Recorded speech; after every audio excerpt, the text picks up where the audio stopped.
Hey everybody, and welcome back to the Glen Destruction Godzilla review series. Today we have Son of Godzilla, which is the 8th Godzilla movie in the Godzilla franchise. Okay, so this is around the point where Godzilla movies would really be embracing the childlike side. Definitely Godzilla has become a superhero for kids, basically, essentially.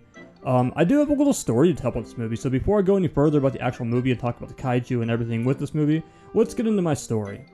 Alright, so as crazy as it sounds, guess what? This is actually the very last classic Godzilla movie that I ever owned. Now you're probably thinking, Glen Destruction, why is this the last movie that you ever owned? Like, it's such a great movie. Or you're probably thinking, it's a shitty movie. I can see why you passed on it. Well, regardless of what your actual opinion is, my opinion is I wanted to pass on it due to the fact this had Minya in it. I'm just gonna say it, but I despise Minya.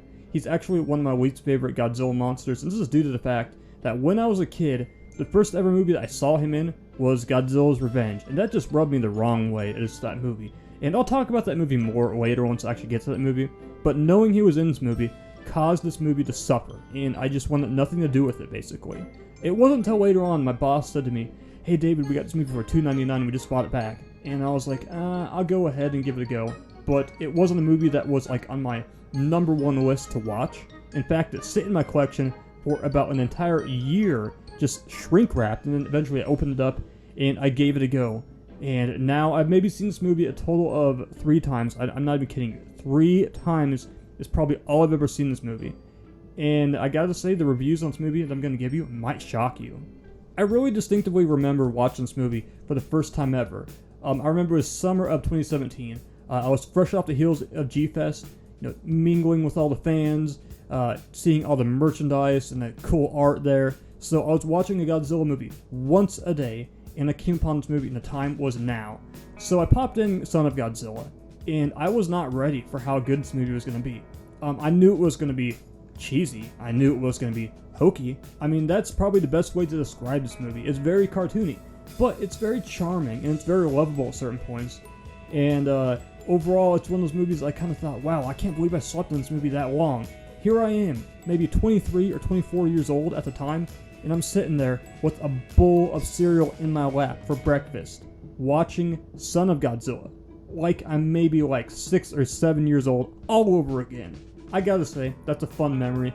It's always so fun thinking about your first time watching certain movies. In this movie, it's crazy thinking that it had been that long and pushed off that long. Eventually I just got around to it, and I expected to be disappointed. I expected to fall asleep probably early in the morning, but no, it was a movie I was really into. So I remember that day really well. And for what it's worth, it's just really great seeing the Godzilla movies embrace this new side. Obviously, it was starting to go towards more of a child movie in the previous movies, but this movie just goes in just full overload. And it might be a little overbearing for some fans, especially if you're a fan of the more serious tones. If you're a fan of that, you won't like this. This is going to be a movie you're going to put in, you're going to pop out immediately. Maybe it's not something you're going to understand really, but if you're open-minded though, this might be something that's worth checking into.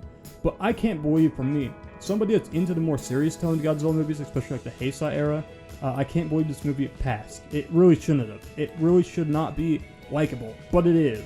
It's just severely interesting to think about. Godzilla in 1954, he started as a sheer menace. He was just a terror from the deep. And then after that, here we are now. He is the lovable hero for the kids. If that ain't character development, then I don't know what is character development, because this is definitely. So, something I kind of failed to talk about in the past few Godzilla reviews, and you probably have noticed it, but the budget for these movies is shrinking drastically. Like every passing movie, it just gets lower and lower seemingly. Son of Godzilla is all on an island called Sogo Island. And basically, this movie is just really cheap. It's very colorful. I gotta say, I like it, because it reminds me of Gilligan's Island a little bit. You have characters all stuck on the island. You got your professor. They're all working together. That's just the vibe I get. I mean, look at the sets for this movie. Tell me that doesn't look like a Gilligan's Island set. I mean, it really does. We also introduced in Minya, who is a big centerpiece of this movie. He's also not just created to be marketed towards kids, but also apparently was created to market towards a date crowd, apparently. This I find really interesting. This is probably like the attempt to cutify a known iconic creature, Godzilla, create a baby Godzilla so the crowd would take their partner and their partner be like, "Aw, that's cute, a baby Godzilla." Though I don't really find Minya to be like the cutest thing ever. We'll see a cuter baby Godzilla. I'm sorry, Minya. But overall, though, yeah, it's just kind of weird thinking about that. Way before you had Raptor Beta, way before you had Baby Groot, before there was Baby Yoda, this is the OG.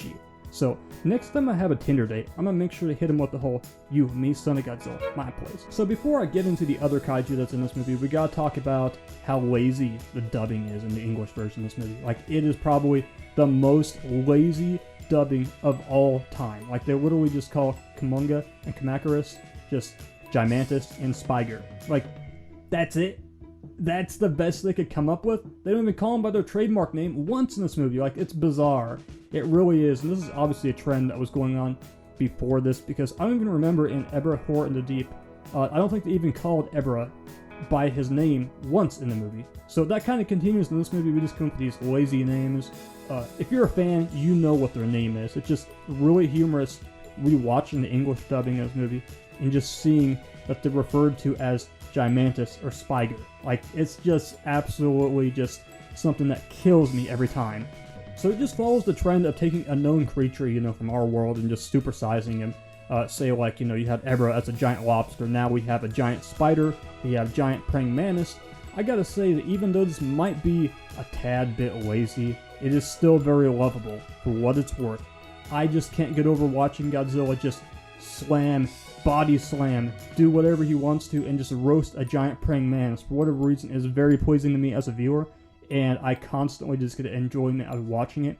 Also, there are human-sized Kamacuras at first you see before they eventually grow in the movie, and I gotta say, something is terrifying about a praying mantis that's the size of a human. Like, imagine being mauled and being eaten headfirst by a giant praying mantis the size of a human. So honestly, I think that's a little bit more terrifying than a kaiju one that just could simply step on you. I'm just being real. Don't know about you. And even though, like I said, Minya is just terribly designed, I feel bad for him at certain points as he cries for Godzilla. Godzilla is just sleeping like a lazy parrot. And here's Kumonga feasting on a praying mantis known as Kamacuras. Eventually, Godzilla does show up for the save, but Minya is really just looking at impending death soon. And I really feel so bad. This movie is doing a good job, you can tell at this point. Like I said earlier, I did not know if I'd ever liked this movie. I figured I'd pan it. But here I am, feeling bad for Minya. As much as I despise him, I don't wish anybody being eaten alive by a giant spider. That's horrible! Alright, so I don't want to say this movie is confusing, because it really isn't confusing. But here's the thing though, I feel like certain things about the plot point might go over a kid's head. I'm just going based off of how I viewed Godzilla movies when I was a kid. Even though I never saw this when I was young, this movie, I do remember every time I saw a Godzilla movie, I cared more to see Godzilla show up on the screen. In this movie, he maybe shows up about the 30 to 33 minute mark. And that's also discounting the fact that you do see him at the beginning, but he doesn't make it to the island until maybe about that 30-minute mark. That said, though, however, you have scientists that are developing a device to control the weather by any means necessary. And we have a radioactive balloon which detonates early. This creates a storm and it supersizes our praying mantis, which were essentially a threat before they were even humongous. And this becomes a problem with other kaiju, and Godzilla shows up to defend his kid. Eventually, 3 heartless Kamacuras show up and just start digging out an egg, and they open it up and they beat the living hell out of this baby Godzilla. Like, what the hell, guys? Godzilla shows up, he's basically there to protect his kid that he's going to end up adopting, kills off 2 of the Kamacuras, 1 flies off, we'll save that one for later. Good guy Godzilla ends up teaching Minya how to fight and fend for himself, but that's not before long when the evil Kumonga ends up showing up and basically becomes everybody's threat. That's also including this poor Kamacuras, which becomes an easy meal for him. Our scientists have to create a plan, essentially now, to keep the monsters at bay, but they also need to make sure that they can change the weather and alter it while this is all going on and they're battling Godzilla, Minya, and the Kumonga. They end up doing it successfully. They change the environment from this warm, nice environment to this cold environment where it becomes a snowy wonderland. They end up escaping. Submarine ends up saving them, but Godzilla and Minya are left behind on this cold island. But despite this island being so cold and chilling, for what it's worth, I feel like all the snow just melts because this ending is so heartwarming. Like, this movie shouldn't make me feel how it does. Like, it's just something adorable and a sight to see for an ending, and you know they're going to be safe as they go into hibernation. You will see them again happily. So here's the thing that finally breaks down this movie. Even if Godzilla's parenting skills are kind of odd, this movie is still charming. Also, it does have probably the absolute worst Godzilla design of all time. Like, I used to call this Homer Godzilla. But it's crazy I can look past some of the bad designs with Godzilla and Minya and still say, hey, I like this movie. Like, I mean, I legit enjoy it. It's something that's brought me a lot of joy to watch, and it's another one of the movies I have some excitement to watch. I can't speak for everybody. There might be people that absolutely just loathe this movie. I'm not looking to change your opinion if you do loathe this movie. I'm just saying that, for me, this movie gets a pass, and it's definitely a likable movie. Son of Godzilla, a delightful step forward after I said the last movie was kind of mixed. Be sure to join me for the next movie. The classic, the one that brings back all the kaiju and mashes them all into one movie. The movie known as Destroy All Monsters. Thank you for watching.